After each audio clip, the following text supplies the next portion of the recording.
শাপলা চত্বরে শহীদ হয়েছেন বুয়েটের শিক্ষার্থী রিহান।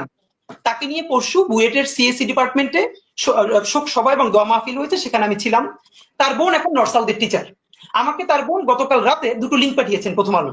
সেটা হলো 2013-তে শাপলা চত্বরে যে শহীদ রেহান মারা গেলেন, মানে শহীদ হলেন, তাকে হত্যা করা হলো, সেই সময় প্রথম আলো কি নিউজ করেছে সেই লিঙ্কটা। আর গতকালকে তার মা এবং তার বোন ইন্টারন্যাশনাল যে নতুন ট্রাইব্যুনাল গঠিত হয়েছে এই করার জন্য, সেখানে তারা নালিশ নিয়ে গেছে এইটার বিচারের জন্য, সেটাও তারা নিউজ করেছে।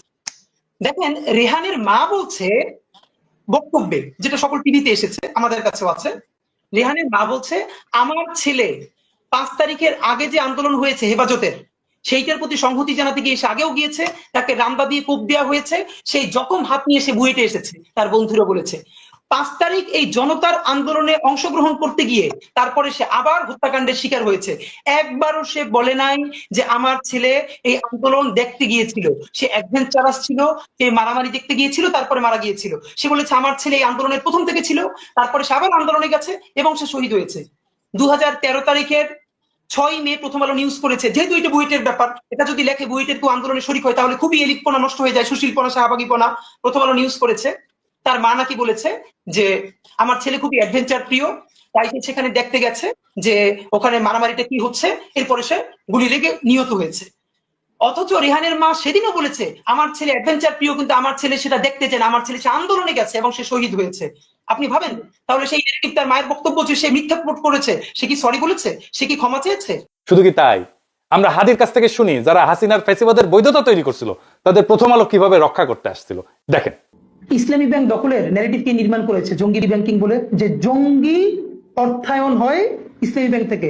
তা আওয়ামী লীগ তো তারপর গত আরো 10 বছর ক্ষমতায় ছিল, তারপরও এর মধ্যে ইসলামী ব্যাংক কয় জায়গায় জঙ্গি অর্থায়ন করছে তার তো প্রমাণ নিশ্চয়ই তার কাছে থাকার কথা। যেহেতু নাই, তাহলে আপনি আবুল বারাকাতের কোনো বিচার করছেন যে সে এই যে যুগলবন্দি কলাম লেখা লেখা ইসলামী ব্যাংকে ধ্বংস করতে দিল? কই, বরং কি হইল, আবুল বারাকাতের আমলে কি সুশীল, অথচ তার সময় কত টাকা জনতা ব্যাংক থেকে বেহাত হয়েছে আওয়ামী লীগের কাছে। আপনি যখন ঘৃণা ভরে তার বিরুদ্ধে মামলা করবেন কেন?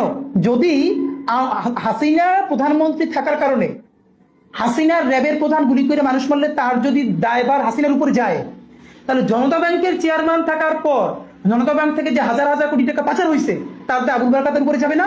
না, সেটা আবার যাবে না। এই হলো বঙ্গবুদ্ধিজীবিতা।